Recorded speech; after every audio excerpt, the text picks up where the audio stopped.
Bonjour. J'ai publié 6 bandes dessinées et réalisé plus de 12 courts-métrages. C'était il y a 14 ans. Aujourd'hui, plus personne n'en veut. Depuis 5 ans, tous mes projets sont refusés. Peut-être que vous êtes auteur, vous aussi, et que vous êtes dans une situation similaire. Au premier abord, en première analyse, les hypothèses sont simples. Soit le système est cassé, soit c'est moi qui suis devenu mauvais. Les plans de la ville, publiés en 2009 aux éditions Cambourakis, est mon livre le plus vendu. Environ 1500 exemplaires.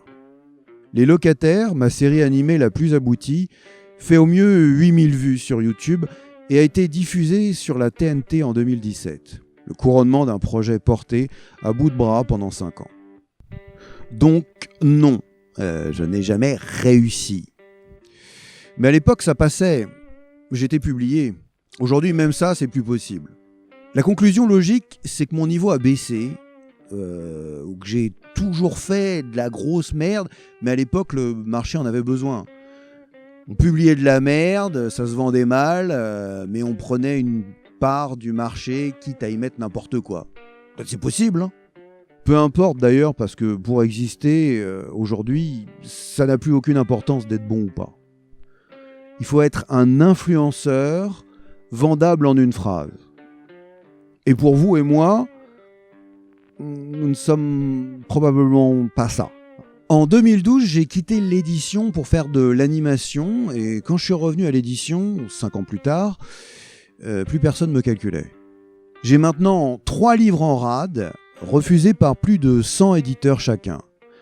Même ceux qui, il y a 12 ans, publiaient le moindre de mes gribouillages à 3000 exemplaires.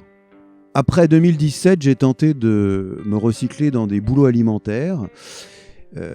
Impossible d'en garder un. D'ailleurs, j'étais viré, malade jusqu'au handicap.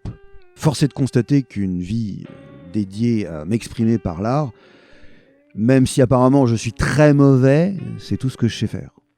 J'ai 48 ans et ma vie est un échec. Quand rien n'a marché, qu'on en est au point zéro et qu'il nous reste 20 ou 30 ans à vivre, avec des capacités allant déclinantes à la vitesse de la lumière, 2 options s'offrent à nous. Abandonner, se ranger dans un coin et attendre l'acquis. À quoi bon créer des mètres cubes d'œuvres qui de toute façon ne seront jamais diffusées? La gloire posthume n'intéresse que les spéculateurs. Ma dépouille pourrissante n'est pas en capacité d'apprécier. Ou continuer à faire ce qu'on sait faire, de l'art qui n'intéresse personne, parce qu'après tout, faut bien occuper le temps qui nous reste. Sûrement de l'art à chier d'ailleurs, hein. Sinon ça signifierait quoi? Que le système est injuste, les professionnels incompétents, et que ce n'est pas le beau mérite qui distribue les médailles? Allons, voyons, qui voudrait vivre dans un monde aussi horrible? C'est certainement parce que c'est très mauvais. En ce moment, je fais un film en stop motion. C'est extrêmement long. Parfois, je passe des semaines entières pour me préparer à filmer une seconde. En avril, j'en suis à 42 secondes d'animation.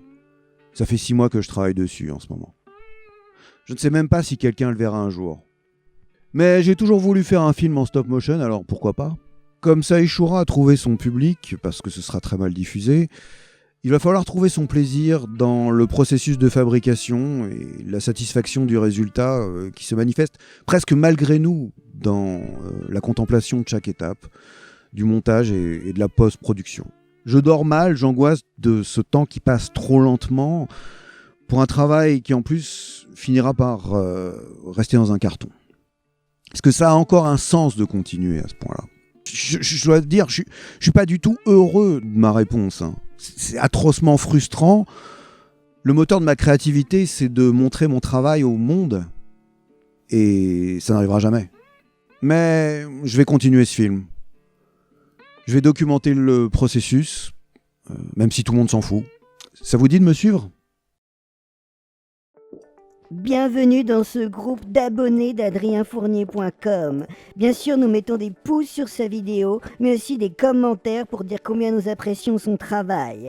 Nous allons aussi sur son site adrienfournier.com et je voudrais dire combien nous l'apprécions. N'est-ce pas, Benoît? Tu aimes le site d'Adrien Fournier? Ah oui, je l'adore! Je tiens à dire que nous avons tous acheté tous les t-shirts et les mugs disponibles sur le Teespring d'adrienfournier.com. art.com, mais nous ne les portons pas pour ne pas les user, car nous pensons que ce sont des œuvres inestimables et des collectors qui vaudront un jour une bonne petite fortune.